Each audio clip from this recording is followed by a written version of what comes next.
اللہ بول رہا ہے رسول کی زبان پر، لیکن جہاں بات پر زور دینی ہوتی ہے وہاں پر کہہ دیتا ہے آپ کہیے، اللہ کہہ رہا ہے۔ 332 ایسے مقامات ہیں قرآن حکیم میں، 332 دفعہ لفظ کل آیا، اس میں سے ایک یہ ہے، اس میں سے ایک یہ ہے۔ اب دیکھیں یہاں پر تھوڑا میرے ساتھ ساتھ چلیے گا کہ کوشش کرتا ہوں کہ مشکل بات ہے اس کو جتنا آسان کر سکتا ہوں آپ کی خدمت میں پیش کرنے کی کوشش کرنا۔ دیکھیں اگر، اور آپ کے معاشرے سے قریب ہو کر کے مثال دیتا ہوں، اگر ہم میں سے یہاں پر جتنے بھی لوگ بیٹھے ہوئے کوئی بھی آئے گا، چلیے کسی اور کی مثال کو لیتے ہیں، میں اپنی مثال دیتا ہوں۔ میں یہاں پر آؤں ممبر کے اوپر اور مجلس شروع کرنے سے پہلے یہ کہوں کہ جان لیجئے کہ میں مرد ہوں،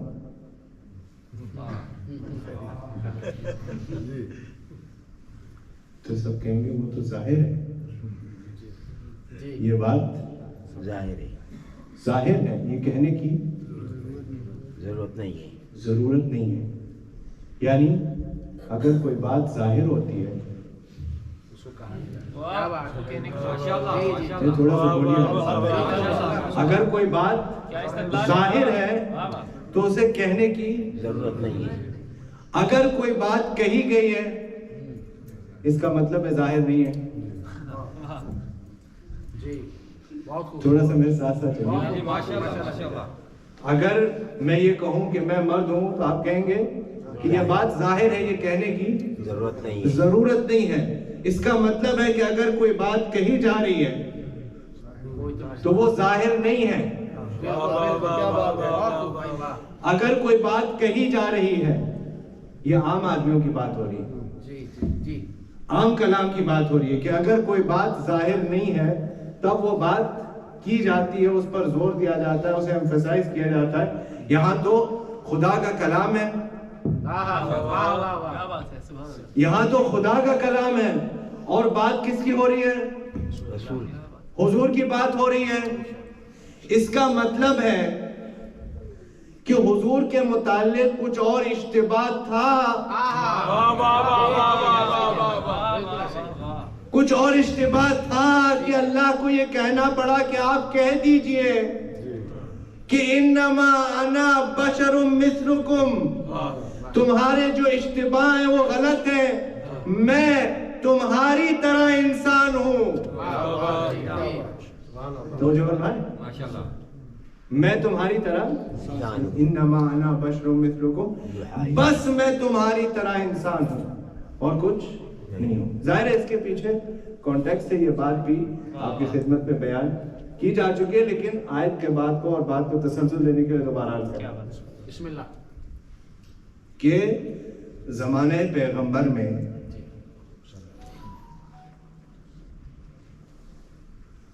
دو طرح کے لوگ ہیں جو آسمانی مذاہب کے ماننے والے ہیں، جو آج بھی ہیں، اور ان کے کیا نظریے ہیں؟ قرآن کہہ رہے ہیں ان دونوں کے نظریے یہ ہیں کہ ان کا پیغمبر جو ہے وہ اللہ کا بیٹا ہے۔ ان دونوں کے یہ نظریے ہیں، قرآن یہ کہہ رہا ہے کہ انہوں نے کہا کہ عزیر اللہ کا بیٹا ہے، انہوں نے کہا عیسیٰ اللہ کا بیٹا ہے۔ تو چونکہ یہ نظریے موجود تھے کہ جو نبی آتا تھا یا تو اس کو اتنا ناپسند کرتے تھے کہ اسے قتل کرتے تھے، اور جب پسند کرنے پہ آتے تھے تو اسے اللہ کا بیٹا بناتے تھے۔ انسان بھی عجیب چیز ہے، ناپسند کرنے پہ آئے،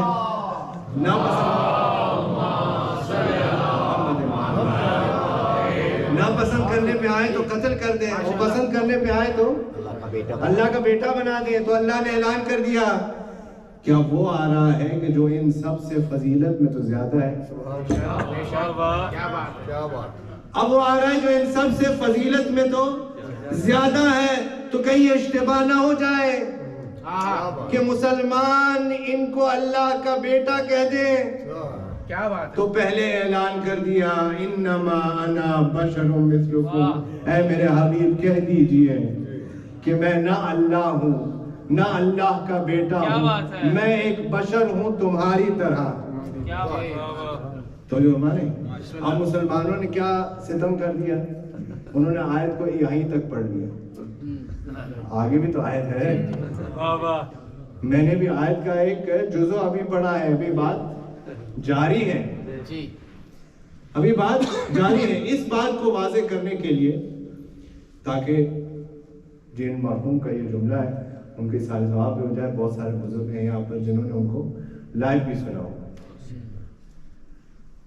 علامہ اظہر حسن زیدی صاحب علی اللہ مقام، ان کے زمانے میں ٹیلی فون نیا نیا آیا تھا،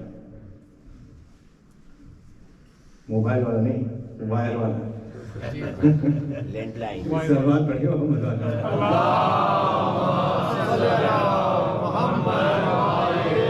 انہوں نے مجلس میں یہ بات کہی، کہنے لگے کہ میں ایک صاحب کے گھر پر گیا اور میں نے یہ دیکھا کہ انہوں نے ایک آلہ اٹھایا اور اس میں بات کرنے لگے، اور مجھے نہیں سمجھ میں آ رہا تھا کہ وہ کیا کر رہے ہیں. جب انہوں نے رکھ دیا تو میں نے کہا کہ یہ کیا ہے، تو انہوں نے کہا یہ ٹیلی فون. انہوں نے کہا یہ ٹیلی فون. تو میں بھی دکان میں گیا اور بالکل ویسا ہی، کیا بات ہے، بہت بالکل ویسا ہی میں بھی لے کر آ گیا. کہا اس سے کیا ہوتا ہے، کہا بھائی اسے فون ملاتے ہیں، وہاں دوسرے آدمی کا فون بجتا ہے، وہ بات کرتے. میں بھی ویسا ہی لے کر کے آ گیا. اب میں اٹھا رہا ہوں اور بات کر رہا ہوں، کچھ بھی نہیں ہو رہا، کچھ بھی نہیں ہو رہا.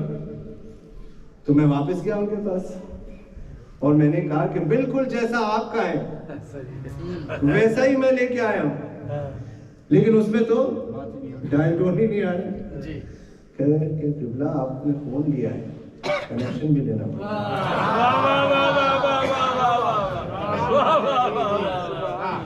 آپ نے فون لیا ہے کنیکشن بھی لینا پڑتا ہے. کہ پھر بھی مسلمانوں کو نہیں سمجھ میں آتا، کہ پھر بھی مسلمانوں کو نہیں سمجھ میں آتا. رسول دیکھنے میں بالکل تمہاری طرح کا ہے، بس اس کے پاس اللہ کے ساتھ کنیکشن ہے جو تمہارے پاس نہیں ہے.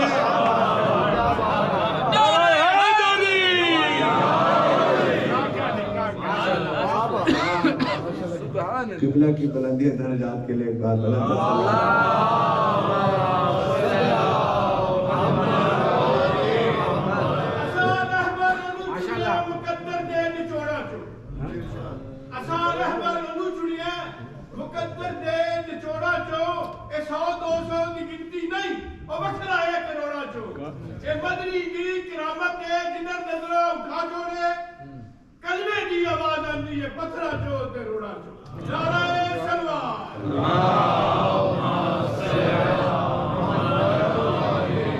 پھر بھی یہ بات نہیں سمجھ میں آتی کہ رسول اللہ دیکھنے میں آپ کی طرح ہی ہے، لیکن اس کے پاس وہ کنیکشن ہے جو آپ کے پاس نہیں ہے، جو ہم میں سے کسی کے پاس نہیں.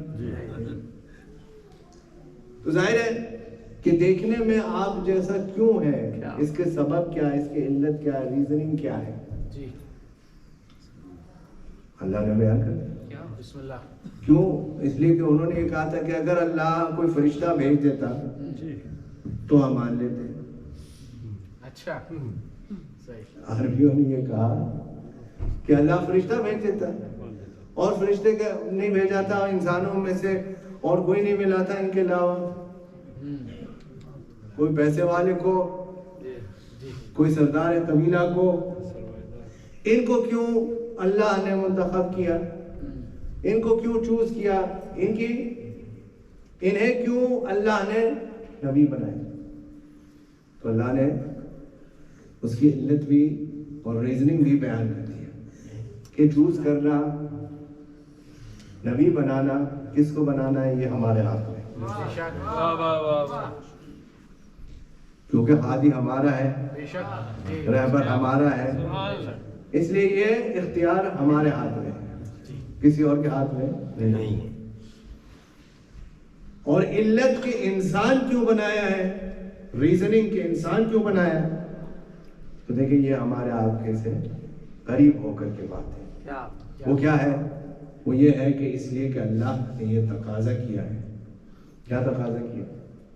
لقد کان لکم فی رسول اللہ اسوۃ حسنہ لمن کان یرجو اللہ والیوم الآخر۔ جان لو کہ ہم نے رسول اللہ کی سیرت میں بہترین اسوہ رکھا ہے، بے شک جس کے اوپر کہ ہر ایک کو عمل کرنا ہے۔ واہ بے شک چونکہ اللہ نے یہ تقاضا کیا ہے کہ ان کی سیرت پر عمل کرنا ہے، لہذا لازمی ہے کہ وہ سیرت ایسی ہو کہ جس کے اوپر انسان عمل کر سکتا ہو۔ بے شک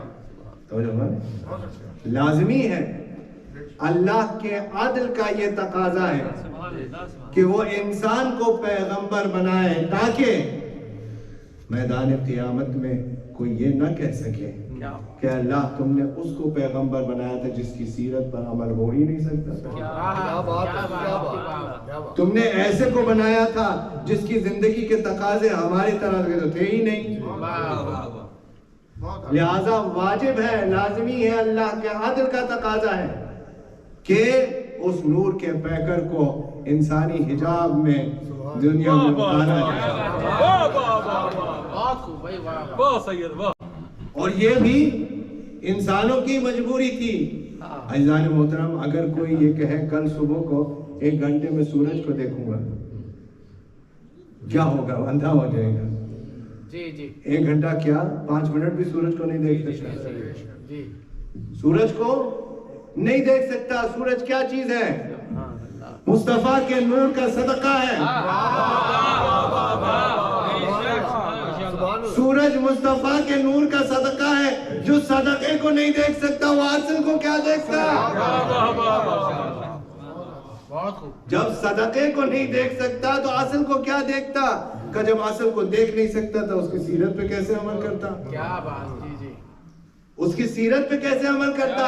تو اللہ نے اس نورانی وجود کو انسانی لباس پہنا کر کے اتارا تاکہ ان کی سیرت پر عمل کیا جائے، اور پھر یہ بھی بتا دیا کہ دیکھو ان کی سیرت پر عمل کیسے ہوگا۔ مل کر ایک صلوات پڑھنا ہوگا۔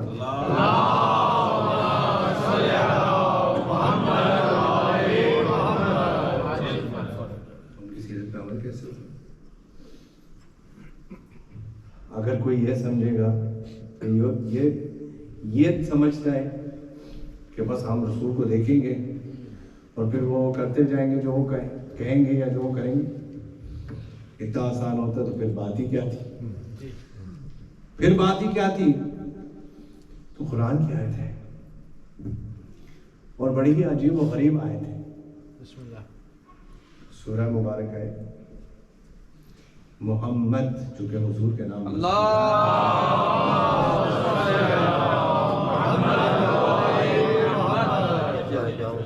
اللہ ارشاد فرماتا ہے کہ وہ لوگ ہیں جو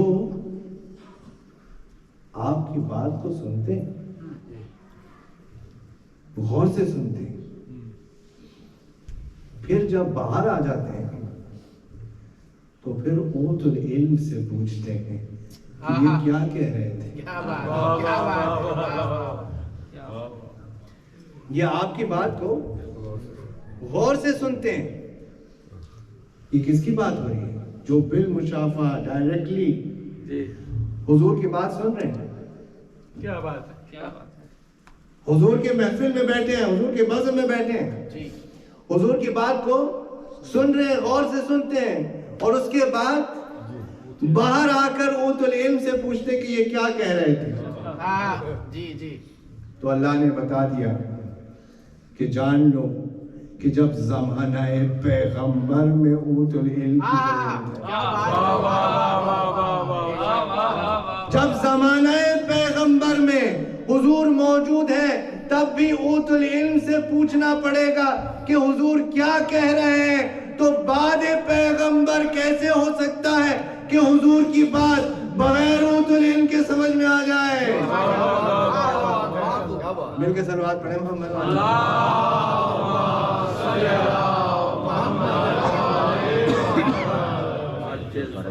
اور اللہ نے بھی یہ اہتمام کیا ہے کہ جب حضور کا دن آئے گا، چاہے آپ کے میلاد کا دن آئے یا شہادت کا دن آئے، تو ہم نے ایک اور معصوم کو جوڑ دیا ہے اس دن سے، تاکہ حضور کے ساتھ میں آل کا بھی ذکر کرنا پڑے۔ حضور کے ساتھ میں آل کا بھی ذکر کرنا پڑے۔ حضور کی حدیث ہے، صلوات پڑھیں محمد والے۔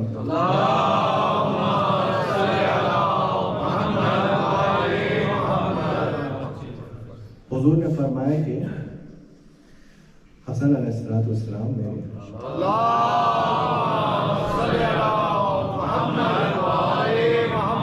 سر سے لے کے ناف تک مشابہ،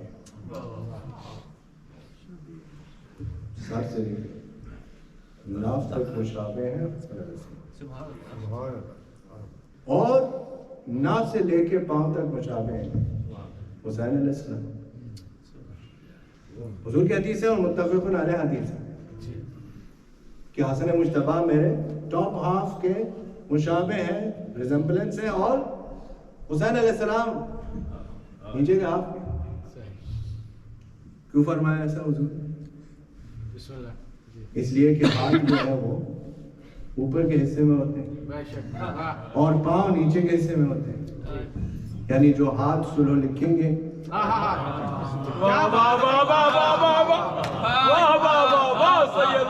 ہاتھ سلو لکھیں گے وہ حضور کے ہاتھ ہیں، جو پاؤں چل کر کربلا جائیں گے یہ حدیث حضور فرما رہے ہیں، صلوات پڑھیں محمد والے۔